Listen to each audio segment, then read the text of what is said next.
Nos encontramos en el Foro Internacional ¿Por qué persiste la pobreza y la desigualdad en México? Miradas internacionales y propuestas de política pública. En esta ocasión vamos a conversar con el profesor investigador Miguel del Castillo del ITAM, del Centro de Estudios Generales. Miguel, queremos que nos compartas tu punto de vista, tus investigaciones, tus estudios. ¿Por qué la pobreza en México ha crecido los últimos años, quizás las últimas décadas?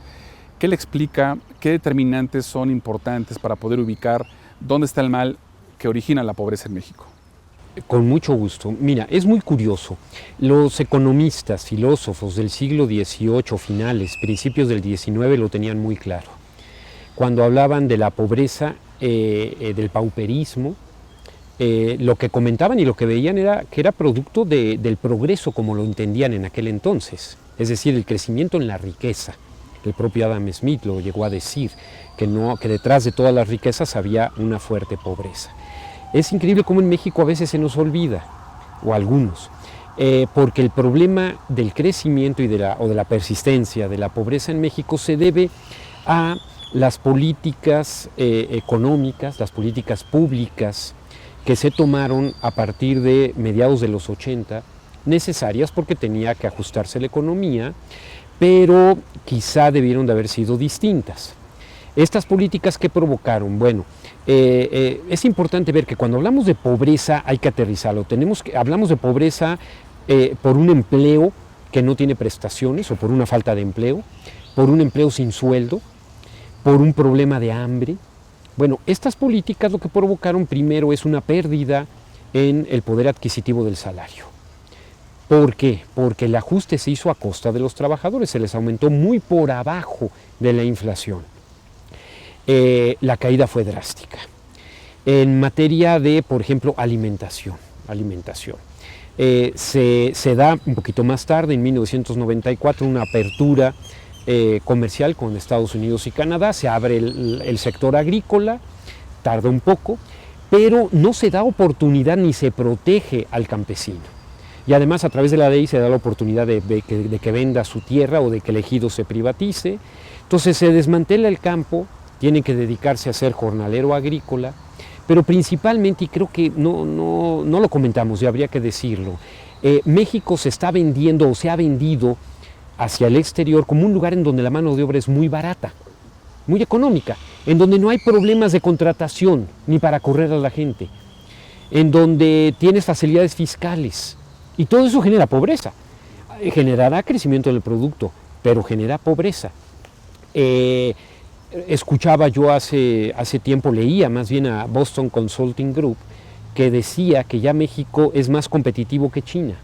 Bueno, ¿qué significa ser más competitivo? Significa tener salarios bajos, significa tener condiciones laborales muy deficientes. Entonces, bueno, no es una fatalidad, ni la pobreza, ni la desigualdad. Su persistencia y su crecimiento es por lo que hemos hecho, precarizar el empleo, una palabra dura, pero utilizamos mucho en sociología, porque es un empleo en donde no tienes oportunidad de planear en tu familia, porque no sabes cuánto tiempo durarás, porque empezó a haber recortes de personal como estrategia para tener una mayor ganancia. Repito, un empleo sin prestaciones, con un salario bajo.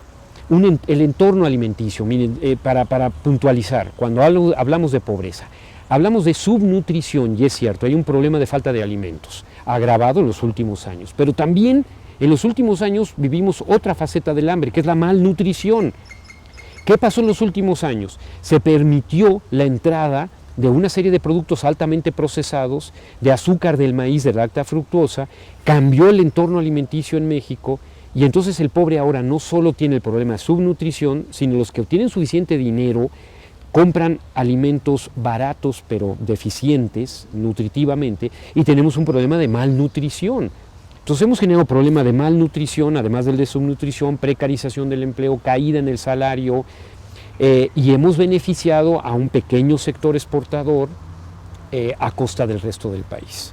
Miguel, ¿y qué papel ocupan las políticas sociales de los últimos 30 años, en donde uno puede advertir no solo que subió incluso el padrón de beneficiarios de 5 millones a 25 millones, en el cual podremos decir que se han invertido miles de millones de dólares los últimos 30 años, ¿Y por qué con políticas sociales, con mucho dinero, con una base que se amplió de beneficiarios, y eso no termina por afectar? ¿Qué pasa ahí? Bueno, para mí es muy claro, el problema de la pobreza es estructural y lo que se están aplicando son medidas coyunturales asistenciales.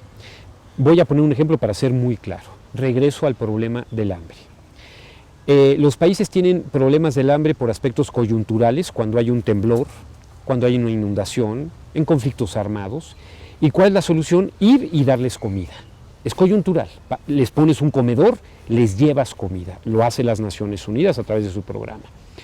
Pero cuando el problema es estructural, no sirve de nada llevarle comida, no sirve de nada llevarle alimentos. Bueno, ayuda, no digo, pero no sirve, no soluciona el problema de fondo.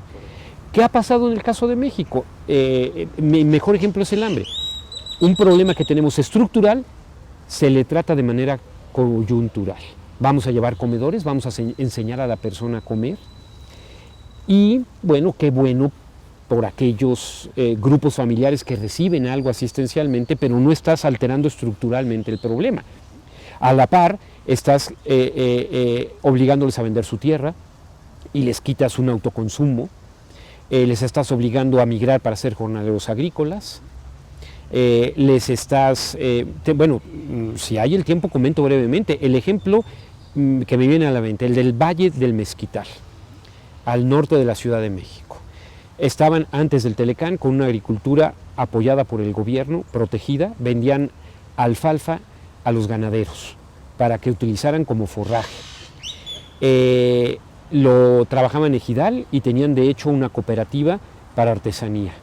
Con el Telecán se les dejó competir contra un agricultor norteamericano, entró maíz para engordar al ganado, perdieron el negocio de la alfalfa, porque ese maíz de engorda venía muy barato, y entonces en la zona del Mezquital ahora hay violencia, desempleo, hambre.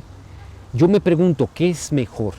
¿Haber gastado en subsidiar ese campesino como veníamos haciendo, o gastar ahora en programas asistenciales o en policías para ir en contra de ese crimen organizado que generamos? Creo que nos ha salido mal el negocio, hubiera sido mucho mejor seguir protegiendo. Entonces creo que básicamente ese es el problema.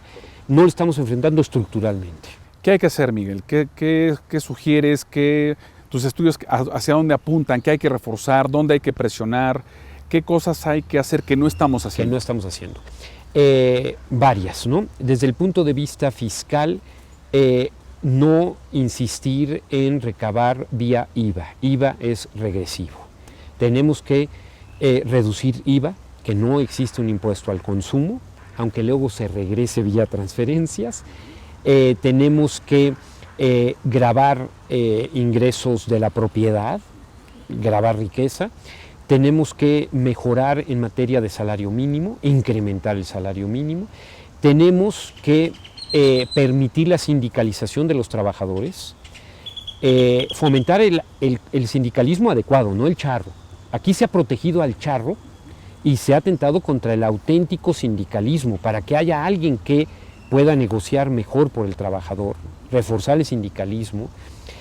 Se tiene que atender el campo, atender a los indígenas, gran parte de los pobres son indígenas, atender a la población indígena con políticas dirigidas, con desarrollo focalizado en ciertas regiones.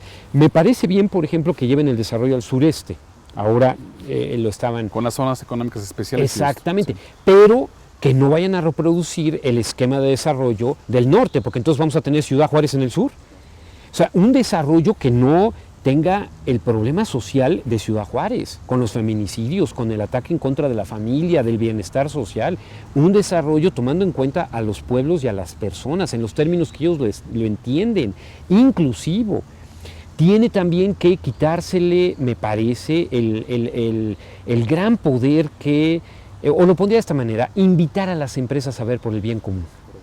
A las empresas se les ha dado todo con el propósito de que ante un libre mercado tendrían un bienestar. Y no, creo que hay que regularles, creo que hay que exigirles cumplir con el bien común, generar un empleo digno, bien pagado, un producto que cumpla con la sociedad. La empresa existe con el propósito de cumplir con un bien común y no lo están cumpliendo. Está creciendo México en la parte financiera. Bueno, es que tengo muchas ideas, perdón. Otra, regular la parte financiera. Ahora estamos viviendo en un cortoplacismo. Se puede hacer mucho dinero en México especulando inmobiliaria y financieramente. Y creo que se tiene que regular esta parte que en Estados Unidos lo conocen como FIRE, por Finances and Real Estate.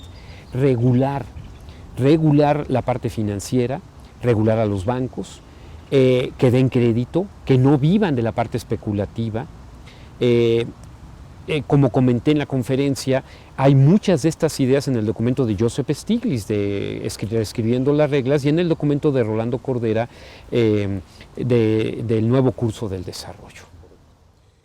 Agradecemos al doctor Miguel del Castillo, profesor e investigador del ITAM, por su contribución a este foro que sin duda nos va a permitir tener todas aquellas ideas que podamos movilizar y volverlas praxis muy necesarias para este tiempo. Muchas gracias.